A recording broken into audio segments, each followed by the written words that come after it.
Pengertian obligasi.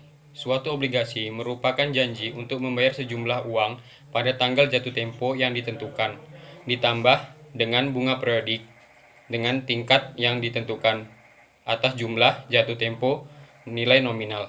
Masing-masing obligasi dibuktikan dengan adanya sertifikat kertas dan biasanya memiliki nilai nominal 1000 US dollar. Terbitan obligasi. Tujuan utama obligasi adalah meminjam dalam jangka panjang bila jumlah dana yang dibutuhkan dinilai terlalu besar untuk diberikan oleh satu pemberi pinjam. Dengan menerbitkan obligasi dalam denomisasi 100, 1000, atau 10.000 US dollar, perusahaan dapat membagi sejumlah besar utang jangka panjang ke dalam banyak investasi kecil, sehingga memungkinkan lebih dari satu kreditor yang berpartisipasi dalam peminjaman tersebut. Jenis-jenis obligasi. Yang pertama, obligasi berdasarkan jaminannya terdiri dari dua, yaitu obligasi dijamin, merupakan obligasi yang diberikan jaminan berupa aset perusahaan. Pemberian jaminan ini untuk menjamin pengembalian uang pemegang obligasi ketika sewaktu-waktu perusahaan mengalami gulung tikar atau bangkrut. Yang kedua, obligasi tidak dijamin. Model obligasi ini cenderung jauh lebih beresiko untuk para pemegangnya. Walaupun begitu, jika dibandingkan dengan model obligasi dijamin, tingkat pengembalian ataupun tingkat suku bunga obligasi tidak dijamin biasanya jauh lebih tinggi.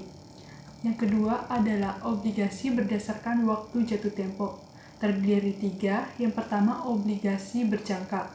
Merupakan obligasi yang jangka waktunya berlakunya ditetapkan dalam suatu waktu tertentu atau tidak berangsur. Yang kedua, obligasi serial. Merupakan obligasi yang tanggal jatuh tempohnya ditetapkan secara serial ataupun berangsur.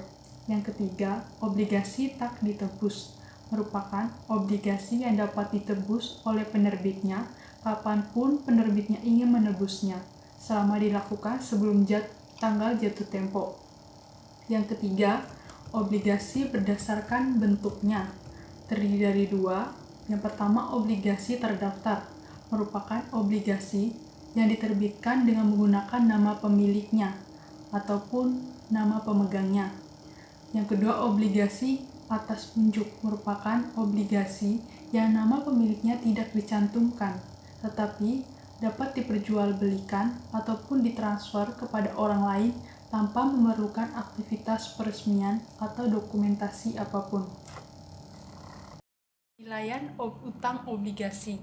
Masyarakat investasi menilai suatu obligasi pada nilai sekarang dari arus kas masa depan yang diharapkan, yang terdiri dari bunga dan pokok. Tingkat yang digunakan untuk menghitung nilai sekarang dari arus kas ini adalah suku bunga yang memberikan imbal hasil investasi yang wajar, yang sepadan dengan karakteristik risiko emiten. Yang berikut obligasi yang diterbitkan pada nilai pari. Jika suku bunga yang ditentukan oleh masyarakat investasi pembeli sama dengan suku bunga yang dinyatakan, maka obligasi terjual pada nilai pari. Yang berikut obligasi yang diterbitkan pada diskonto atau premi.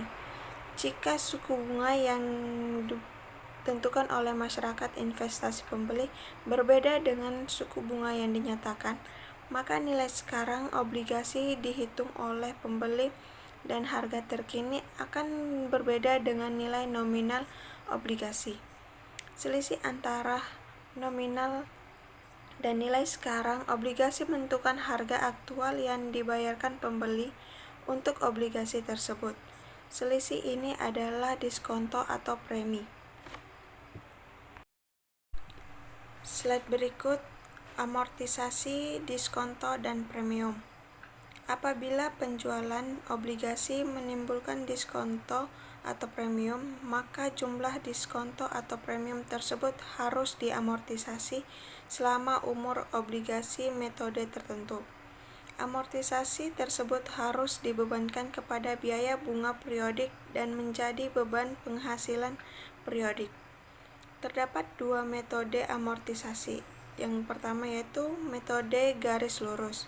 Jumlah amortisasi akan dibebankan secara proporsional dan dengan waktu akan dicatat seperti diskonto, biaya bunga obligasi di debit, dan diskonto obligasi di kredit.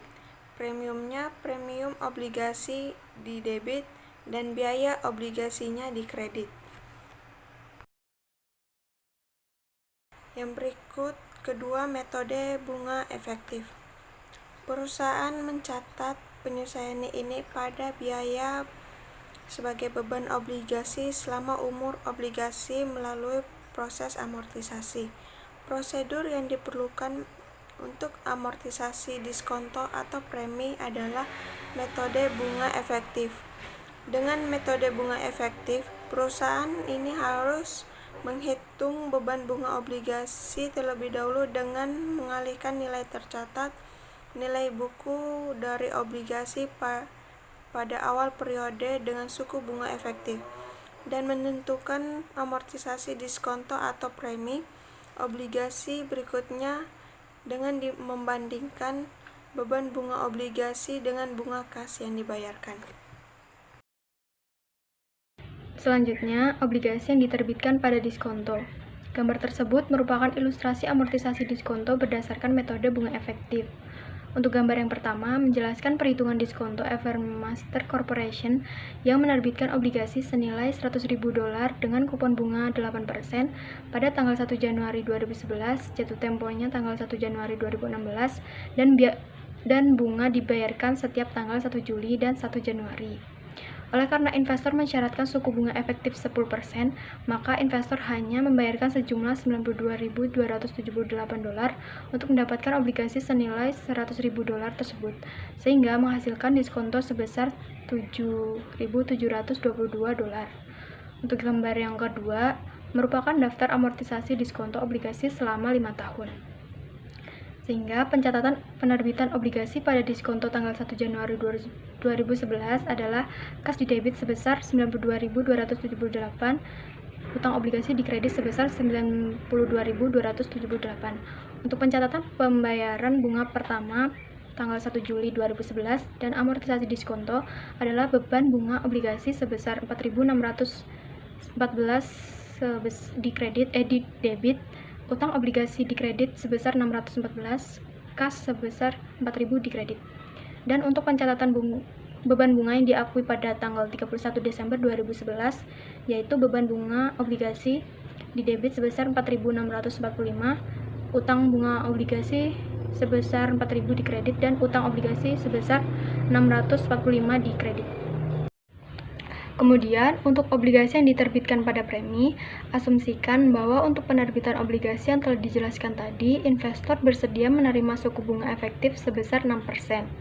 Dalam hal ini, investor akan membayar sebesar $108.530 atau premi sebesar $8.530, dan perhitungannya terdapat pada gambar yang pertama. Untuk gambar yang kedua, merupakan daftar amortisasi premi obligasi selama 5 tahun. Sehingga pencatatan penerbitan obligasi tersebut pada premi tanggal 1 Januari 2011 adalah kas di debit sebesar $108.530 dan utang obligasi di kredit sebesar $108.530. Dan untuk pencatatan pembayaran bunga pertama tanggal 1 Juli 2011 yaitu beban bunga obligasi di debit sebesar $3.256, utang obligasi di debit sebesar $744 dan kas di kredit sebesar $4.000. Obligasi yang diterbitkan di antara tanggal bunga. Ketika perusahaan menerbitkan obligasi pada tanggal selain tanggal pembayaran bunga, investor obligasi akan membayar kepada penerbit obligasi sejumlah bunga yang timbul dari pembayaran bunga terakhir sampai dengan tanggal penerbitan obligasi.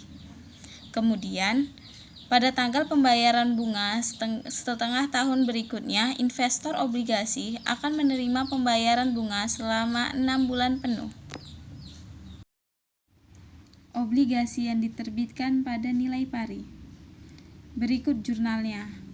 Itu ada kas di debit, utang obligasi di kredit. Ini untuk mencatat penerbitan obligasi pada nilai pari. Berikutnya ada kas di debit, beban bunga obligasi di kredit. Ini untuk mencatat bunga yang masih harus dibayar sebagai alternatif. Utang bunga dapat juga dikreditkan sebagai gantinya. Selanjutnya ada beban bunga obligasi, itu di debit, kas di kredit. Ini untuk mencatat pembayaran bunga pertama.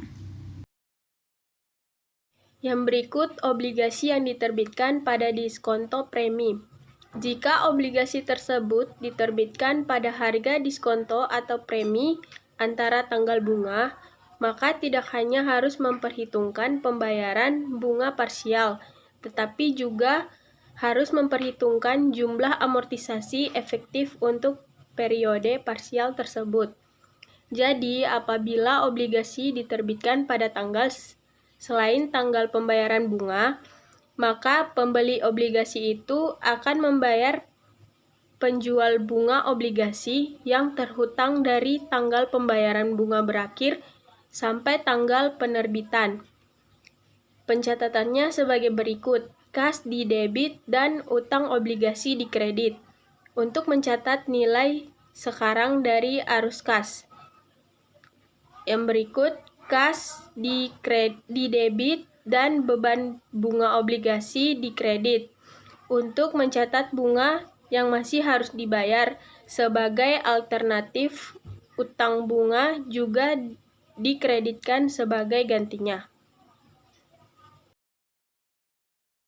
Demikian presentasi dari kelompok kami, kurang lebihnya kami mohon maaf. Terima kasih, salam.